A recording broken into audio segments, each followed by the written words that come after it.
Prešli sme viac ako 5500 km. Navštívili sme 4 americké štáty. Videli sme krásne národné parky a veľkomestá.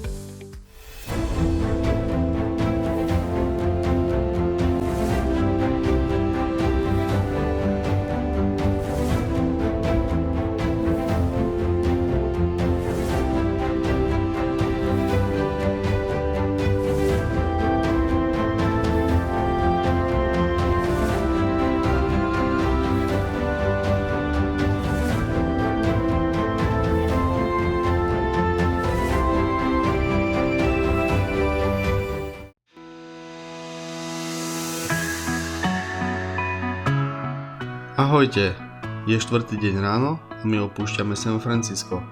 Dnes máme v pláne návštevu Národného parku Yosemite, ktorý patrí k najnavštevovanejším prírodným skvostom USA. Svetoznáme skaly El Capitan a Half Dome budeme mať ako na dlani. Prejdeme sa k najvyššiemu vodopádu Severnej Ameriky, vodopádu Lower Yosemite, ktorý má výšku 740 metrov. Po ceste do Národného parku Yosemite sa zastavíme v peknom farmárskom obchodíku Merced Fruit Barn.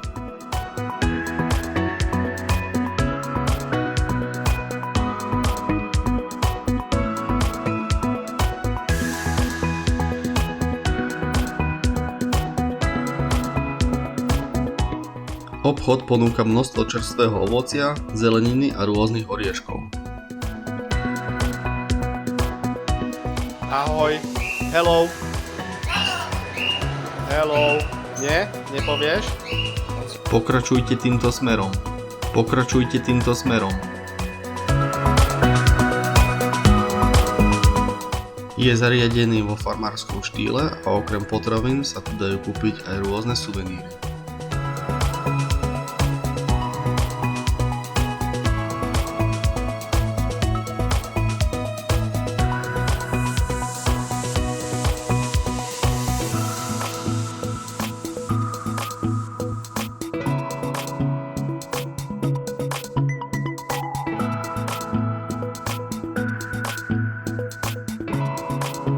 Nás oslovila ponuka čerstvých sendvičov, ktoré nám pripravili na počkanie. Dva takéto luxusné sendviče a nekonečný pohár Coca-Coly stáli $13.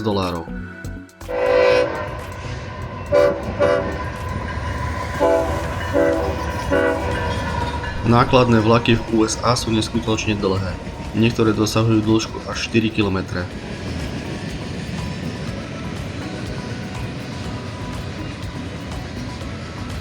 Tento bol jeden tiež z tých dlhších. Vpredu boli 3 lokomotívy, ktoré ťahali a vzadu ďalšie 4, ktoré všetko tlačili. Neskutočné.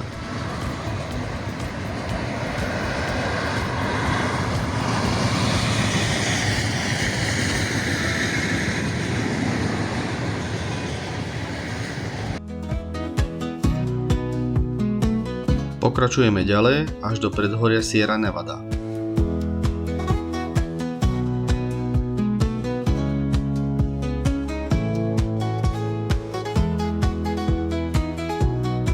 Pozorujeme, ako sa mení krajina. Pribúdajú kopce, skaly a stromy.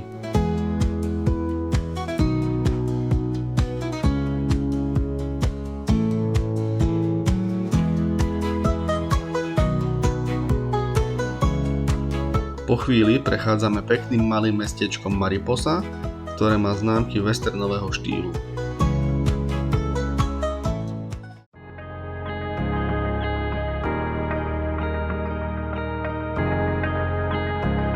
Pokračujeme ďalej a obdivujeme okolitú scenériu.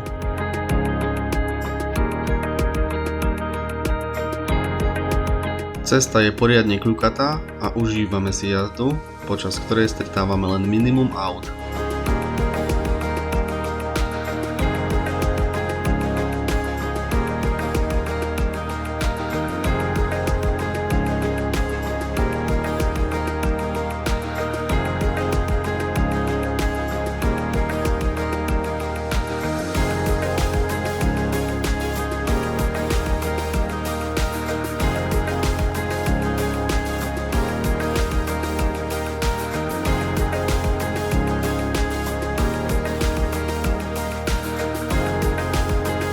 Onedlho zastavujeme na poslednej benzínovej pumpe pred vstupom do Národného parku Yosemite.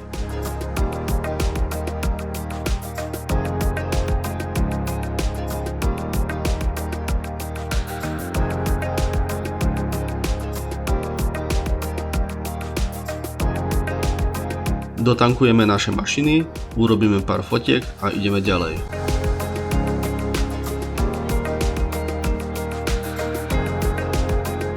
Krajina sa znova mení a pribúdajú skaly a zeleň. Prichádzame k bráne do parku, zaplatíme vstup a dostaneme noviny a mapu. Z okna auta sa nám začínajú ukazovať krásne výhľady.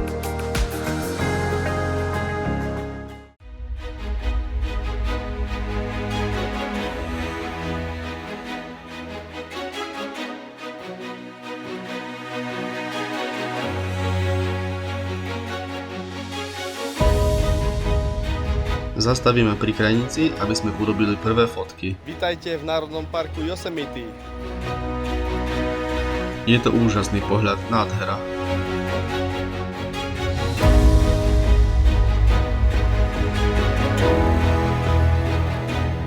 Nájdeme tu vysoké žulové steny, vrátane tej najslavnejšej na svete El Capitan, čarovné vodopády Yosemite alebo Bridal Veil, proste nádhera.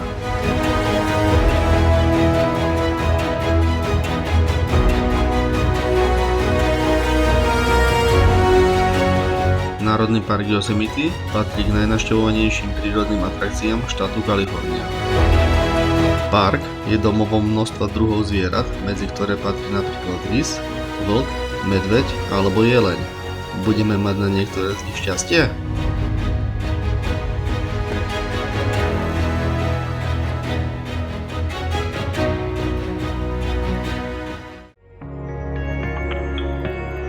Po príchode do turistického centra zajdeme na obed.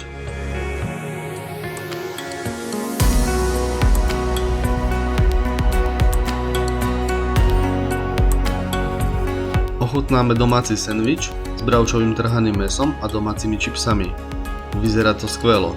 Dobrú chuť.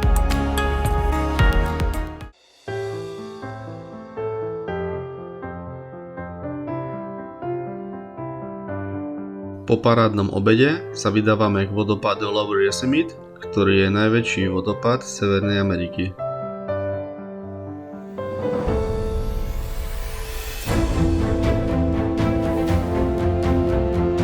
Prechádzka je nenáročná a vedie cez borovicový a sekvojový les.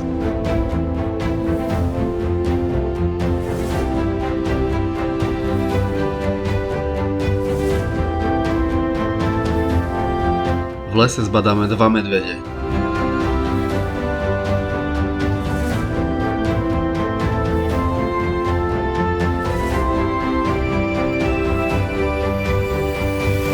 Takže predsa sme mali na nešťastie.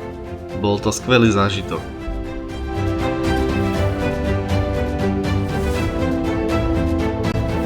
Yosemitské vodopády sú najvyššími vodopádmi v Severnej Amerike aj na celej severnej pologuli.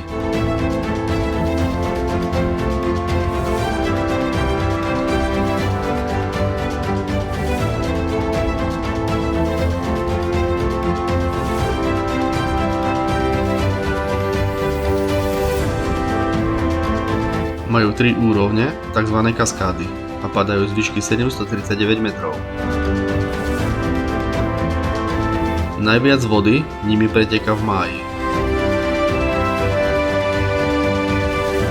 Vodopád je neuveriteľne obrovský a masívny. Všimnite si tých malých ľudí pod vodopádom.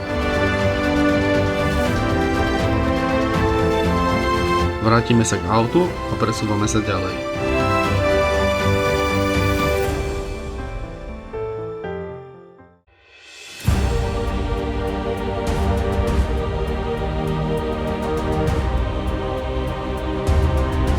Tunnel View je jeden z najkrajších výhľadov v Národnom parku Yosemite.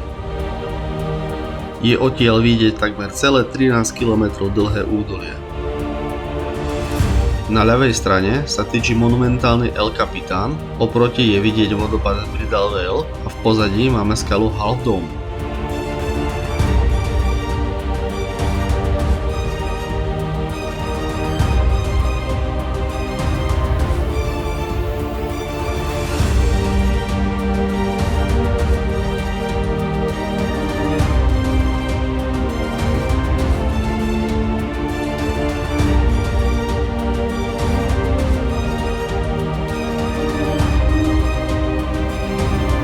Pokračujeme ďalej, prejdeme cez tunel a smerujeme k našej poslednej zastávke za gigantickými sekvojami do Mariposa Grove.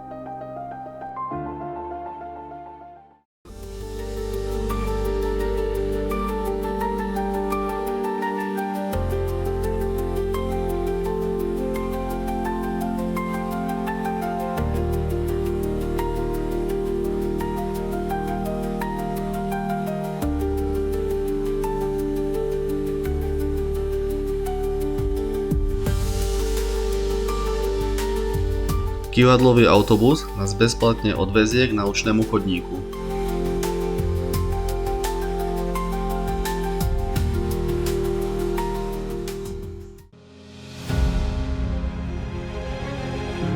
Mariposa Grove je priam magické miesto.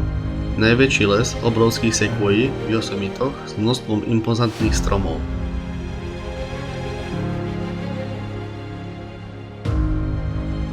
Dva z nich sa dokonca radia medzi najväčšie sekvoje na svete.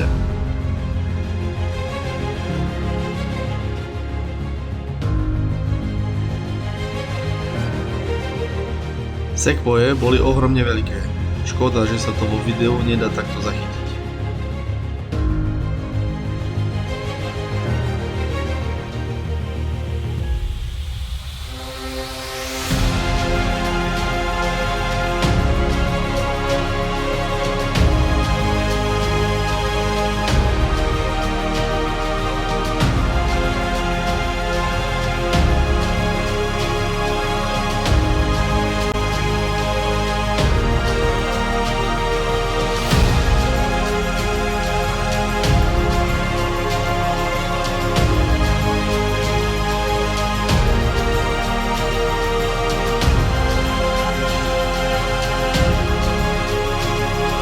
Padnutý panovník je stará vyvratená sekvoja. Všimnite si tú obrovskú koreňovú sústavu. A pred nami sa už týči Grizzly Giant, obrovský grizzly, ktorý má úctyhodný vek medzi 1900 až 2400 rokov. Všimnite si hrúbku konárov, sú hrubšie ako kmene väčšiny stromov, ktoré poznáme. Je zároveň najstaršou sekvojou v lese a 25. najväčším stromom na svete.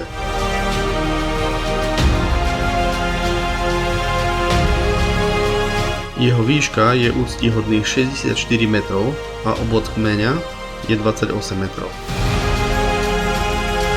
Zvedavá americká veverička sa nám priplietla pod nohy. Kalifornský tunelový strom je jedinou žijúcou sekvojou, po ktorej ľudská ruka vyrezala tunel.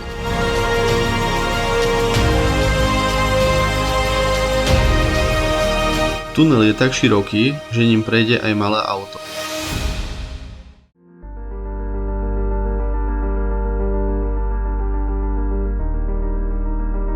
Ešte raz sa pozrieme na obrovskú sekvoju Grizzly Giant a pomaly odchádzame preč.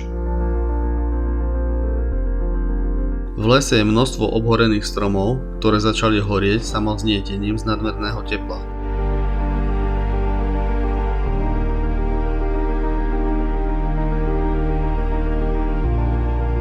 Lúčime sa s týmto magickým kusom prírody a na záver sa nám ešte ukázal aj mladý jeleň.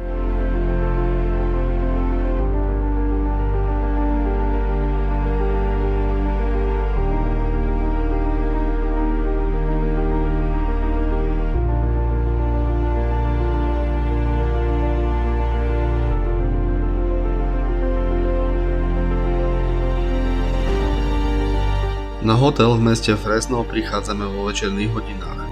Bol to ďalší úžasný deň.